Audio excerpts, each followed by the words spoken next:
In today's video, I'm going to teach you how to use Google Calendar for planning. Welcome everyone. Today we're diving into the world of organization and productivity by harnessing the power of Google Calendar to streamline your scheduling. Whether you're juggling personal appointments, work meetings, or social events, Google Calendar can be your ally in staying organized. So, let's get started. First things first, you'll need to access Google Calendar. Simply open your preferred web browser and navigate to Google Calendar's login page. Here you'll be prompted to sign in with your Google account. If you don't have one, you'll need to create one to proceed. Enter your email and password and click Next to sign in.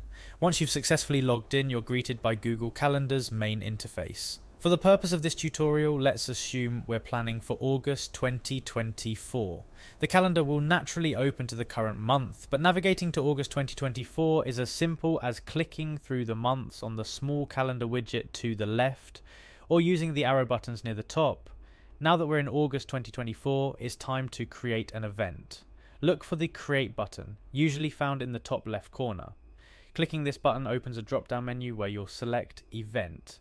This is your first step towards creating a new entry in your calendar. With the event creation window open, it's time to give your event a title. This could be anything from weekly team meeting to Sarah's birthday party. Choose a title that clearly describes the event for easy reference. Next, set the time for your event. Google Calendar allows you to choose not only the date, but also specific start and end times.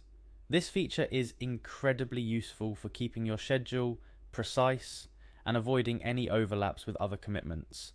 Location is key for events that occur in physical spaces. Add the location of your event to inform attendees where it will take place. Whether it's a specific address, a landmark, or a meeting room, adding a location helps to avoid any confusion about the event's venue. Finally, after you've filled out all the necessary details, it's time to click Save. This action solidifies your event in the calendar, making it visible every time you access August 2024, or wherever it's been scheduled. And there you have it, a quick dive into creating and organizing events with Google Calendar. By following these steps, you'll not only keep your own schedule organized, but also share events with others, set reminders, and even color code different types of activities for a visually streamlined overview of your busy life. Remember, the true power of Google Calendar lies in its flexibility and connectivity. Explore its features, integrate it with other Google services, and you'll find your day-to-day planning becomes simpler and more productive. Thank you for joining me in this tutorial.